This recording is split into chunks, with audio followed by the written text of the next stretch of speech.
Special shout out to DM9 for providing us with the 3D prints of the skeletons you're going to see in this video. Hello there, adventurers, and welcome to Wally DM. Today our adventuring party enters the chamber of an ancient tomb. There are 3 skeletons with rubies and emeralds that are crammed into their eye sockets, and 3 pillars with treasure chests on top of them.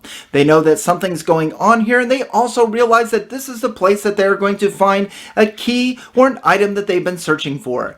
Today we're going to take a look at a puzzle that you can find in Puzzles, Predicaments, and Perplexities 2, and this one's called the Skeleton Court. Before we get started with the puzzle, just a reminder that if you like the content on this channel, to hit that subscribe button and leave a comment below. Also, if you want to chat with me and a lot of good folks that know a lot about D&D, make sure you hit us up in the Discord. And of course, if you want more puzzles and traps, pick up a copy of my Journal of Puzzle Encounters, available now on DriveThruRPG. Now let's get started with the video. Now in this puzzle, our adventuring party enters the Chamber of 3 Kings. Now there are 3 different sections of this puzzle, so we'll go over each one by one. The first and most prominent are the 3 skeletons that sit on their thrones facing the center of the room. The skeleton on the far right has 2 rubies that are stuffed into its eye sockets, while the skeleton on the far left has 2 emeralds stuck into theirs. And the skeleton in the middle has 1 emerald and 1 ruby. Now the next area of the puzzle we need to take a look at are the 3 treasure chests that sit in front of them. They are all on top of pedestals, and if our characters decide to take a look at them, we can allow them a DC 10 investigation or perception check, and they're going to be able to determine that these pedestals are designed to be able to sink into the ground. But they are currently not sinking into the ground, and that is because each of these treasure chests are going to be in the incorrect location. Now with that DC 10 investigation check, the party is going to be able to determine that if they were to put each treasure chest on the correct pedestal, that they would sink into the ground and it would probably reveal the item that they are searching for. Now these treasure chests are indestructible and cannot be opened. They're magically sealed by a 72nd level wizard. I would also make them fairly heavy, but they can be taken out of the chamber, but if they do, then a curse will fall upon the party, and that curse cannot be removed except by a wish spell or by bringing the chest back to the chamber. But as is, each of the pedestals are in the incorrect position. Now the final clue of this puzzle is this corpse of an unfortunate adventurer that lies crumpled on the ground of the chamber. If one of our characters were to come over and take a look at this poor soul, they're going to see that he's grasping in one hand a magnifying glass. Now we can allow our characters a DC 11 Arcana check. If they're successful with that, they're going to identify this item as a magnifying glass of X-ray vision. But they are also going to take note that this item is damaged and it appears to only have 1 charge left. So they can use this one more time before it becomes useless. Now if our characters want to find out the cause of death for this poor adventurer, we can allow them a DC 12 survival or a medicine check to find out that he actually died of wounds from the arrows.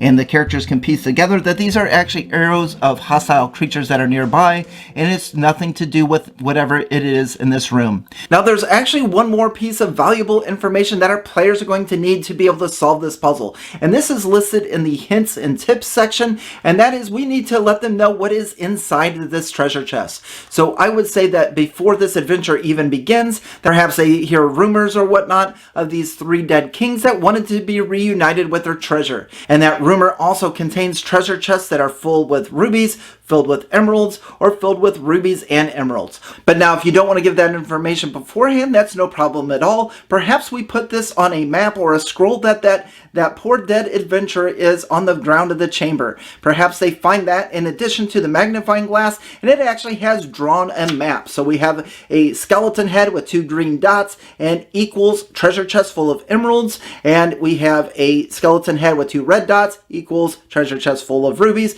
and of course, yes, a skeleton head with a green and a red dot and equals treasure chest full of rubies and emeralds. So now how do we figure out the puzzle? We realize that each treasure chest is in the incorrect position, but they do need to be lined up with their corresponding skeleton. The treasure chest of rubies needs to be lined up here and so on.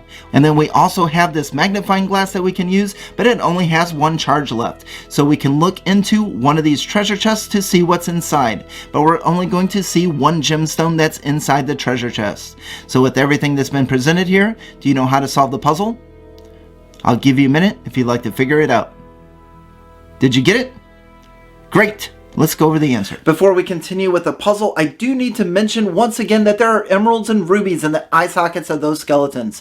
I don't know about your players, but mine are probably going to want to pull those right out. So what are we going to do if they try to remove the gemstones? Are we going to just let them have them, which is a perfectly acceptable thing? They can walk away with 3 rubies and 3 emeralds. Or are we going to come up with something devious? Let's say our warlock goes up and pulls out one of the gemstones and immediately begins to age. If he doesn't put the emerald back, he's going to die an old man before he even gets out the door. Or each gemstone could be magically protected by a 72nd level wizard. Hey, I've used that trick a few times and it seems to work. Or we could just put an aura in front of each eye, and as the warlock goes in to grab one of the emeralds or the rubies out of the eye sockets, he watches as his hand goes through this magical force and it begins to wither with necrotic damage. If he doesn't get his hand out of there in time, then he's going to have nothing but bones and he might lose a few fingers. So now let's look at the solution to the puzzle. Again, the most important thing to remember is the color of each of the eyes of the skeletons, and to remember that the treasure chest that's currently in front of them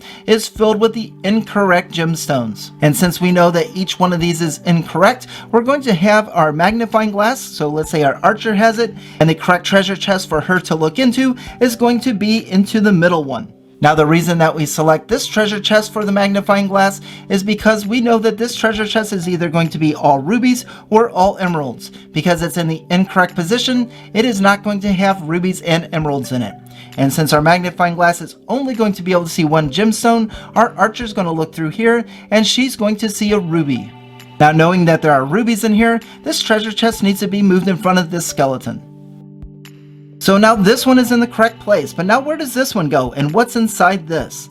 Well, we know that this treasure chest over here is also in the incorrect position.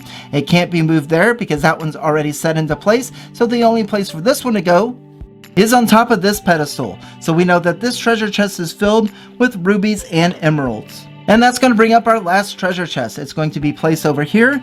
This will be the treasure chest that is filled with emeralds. And when we put all 3 of these in the correct position, these pedestals are going to sink into the ground. A secret compartment is going to open up at the base of this throne, and they're going to be able to find a magic item, an artifact, a key, or whatever it is that your characters are needing to fulfill their quest. Now with the puzzle solved correctly, they're able to continue on with their adventure. So that puzzle is called the Skeleton Court, and once again you can find that in Puzzles, Predicaments, and Perplexities Book 2, and I will put a link in the description below where you can pick that up on DriveThruRPG. Now before we wrap things up, I do like the customizing the puzzle section to give you an idea of why you might use this puzzle in your game. Now I had the bottom part of the throne open up where you can reveal a key or an item, but there's a few other ideas that you could use as well. You could have a treasure chest rise from the ground in a different location. You could have one of the mouths open of the skeletons to reveal an item. Or you can have this rope drop from the ceiling and the adventurers could climb up through a secret passageway and continue on exploring the tomb. Those are just a few ideas that are in the book. Let me know what you would do if you were to run this in your game. So that's all I have for you today. What did you think of the puzzle? Is this something that you could use in your game? And if so, what would you do differently? And what would you do with the magnifying glass if the players had their characters look into the wrong treasure chest? Are you going to give them an opportunity to redeem themselves and find a different way to solve the puzzle? Or are they just out of luck and they're not going to get the item? Be sure to leave a comment below and let me know what you would do in that situation. Thank you very much for watching. We'll catch you in the next video and on to the next.